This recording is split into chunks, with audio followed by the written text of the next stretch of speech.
बिस्मिल्लाहिर्रहमानिर्रहीम। भाई मैं थोड़ा लाइटनिंग प्रोटेक्शन पे जो पहले भी मैं वीडियो बना चुका हूँ और उसको अपलोड कर चुका हूँ यूट्यूब पे, लेकिन आज थोड़ा सा उसका डिज़ाइन एस्पेक्ट के हवाले से कुछ बात करना चाहता हूँ।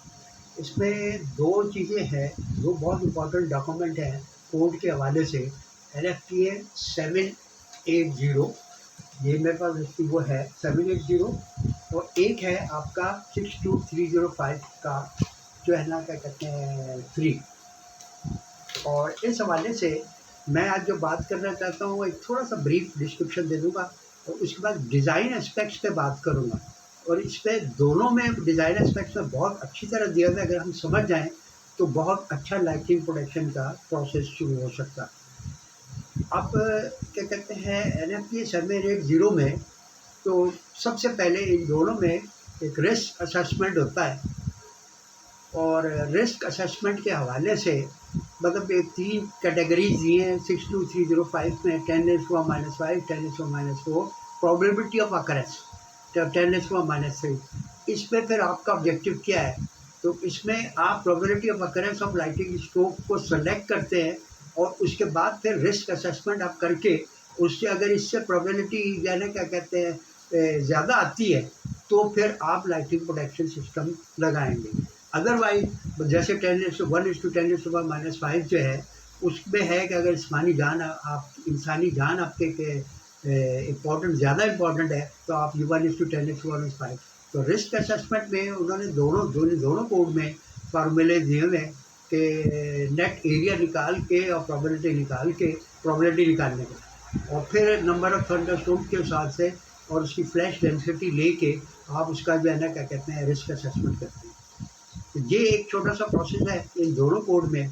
तो आज मैं ज़्यादा बात करूँगा डिज़ाइन एस्पेक्ट्स पे, क्योंकि NFPA 780 का मैं पहले पिछली वीडियोज़ में कुछ बात कर चुका हूँ, लेकिन डिज़ाइन एस्पेक्ट्स में आप ये मैं आज इसमें क्या कहते हैं 62305 में, तो 62305 में आज मैं इसमें जो ज़्यादा बात करूँगा वो इसमें एक्चुअली एक लाइटिंग प्रोटेक्शन में 3 चीज़ होती है, एक terminal, down conductor and earthing. तो अर्थिंग पे तो वही जैसे IC के कोड में है उसी तरह अर्थिंग होती है, लेकिन सिर्फ इसमें यह है कि इसमें अर्थ इलेक्ट्रोड की इम्पीडेंस कैलकुलेट की जाती है और वो 10 ओम के करीब होनी चाहिए। और क्योंकि लाइटनिंग स्ट्रोक इंडक्टिव होती है तो इसलिए इम्पीडेंस का पार्ट प्ले होता है। रजिस्टर से आप लोग उसमें जाने का जैसे निकालते हैं उसमें इम्पीडेंस निकालनी पड़ेगी यहाँ पे।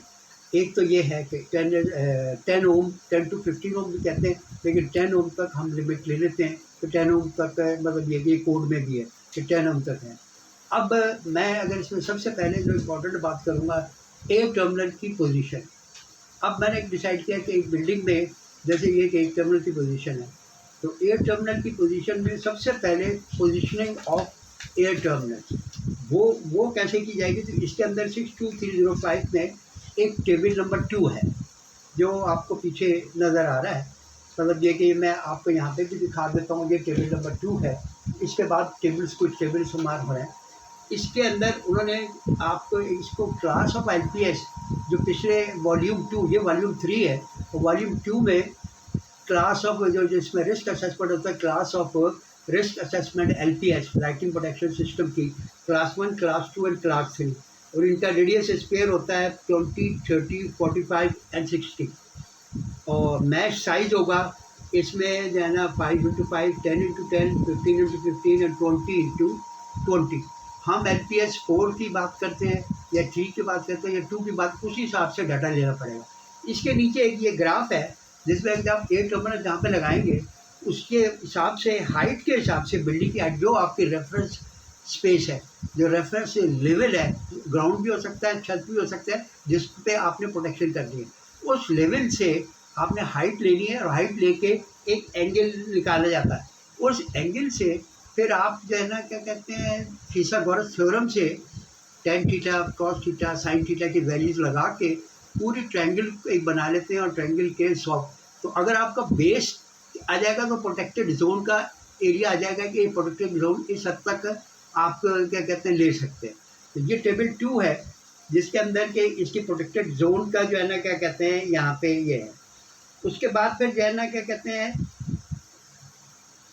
एक और टेबल 4 है टेबल 2 है, और उसके बाद है टेबल 4, जिसके अंदर डाउन कंडक्टर के जाने क्या कहते हैं,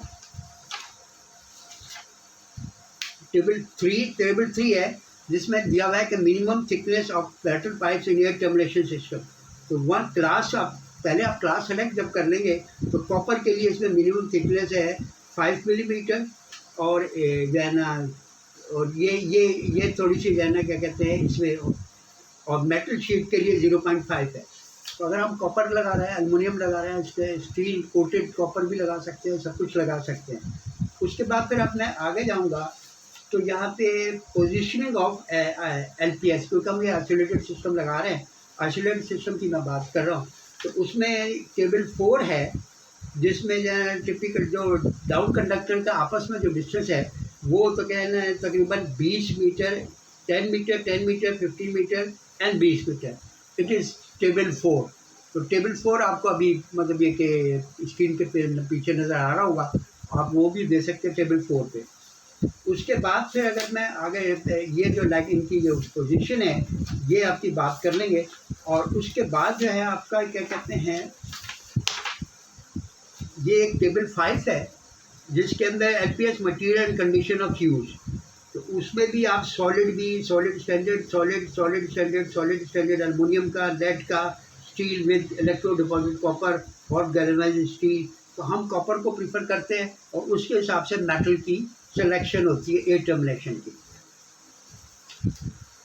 और उसके बाद फिर एक ये पेज नंबर 30 पे डायमेंशन की बात है कि material configuration, minimum cross sectional area of air termination conductors, air termination rod, down conductor and are created rods are, वो टेबल 6 में है, जिसमें and shall comply with the requirement of test according to EN 50164।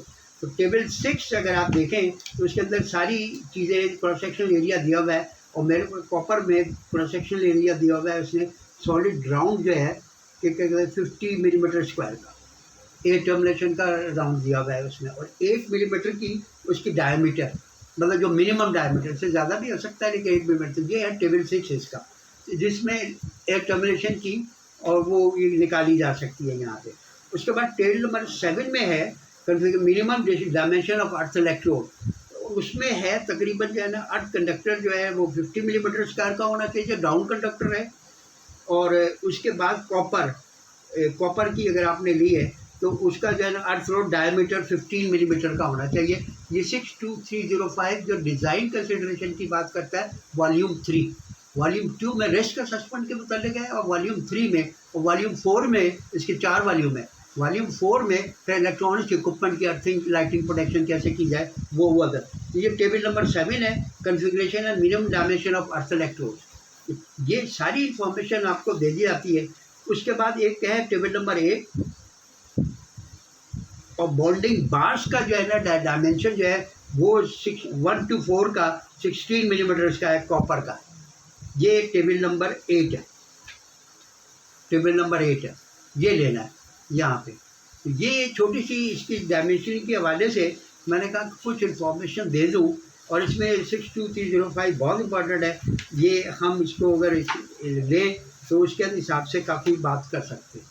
तो मेरे ख्याल में काफ़ी बहुत ज़रा टेक्निकल ज़्यादा हो गया, और आप सिंपल इंटरमीडिएट की ज्योमेट्री है, ट्रिग्नोमेट्री है, जिसमें फिथागोरस थ्योरम को लगा के आप उसके ट्रायंगल के वो जो है ना जो है ना हर परपेंडिकुलर वो जो भी जितने 3 लाइन्स के डायमेंशन है वो सब निकाले जा सकते हैं, और tan थीटा लेके उसके tan थीटा की वैल्यू लेके परपेंडिकुलर अपॉन बेस है तो परपेंडिकुलर की वैल्यू निकाल सकते हैं, हर एक की निकाल। तो उसमें आपका प्रोटेक्टेड जोन आ जाता है कि इस ए टर्मिनल से कितना प्रोटेक्टेड जोन है, मैं कितने और प्रोटेक्टेड जोन लगूँ। शुक्रिया।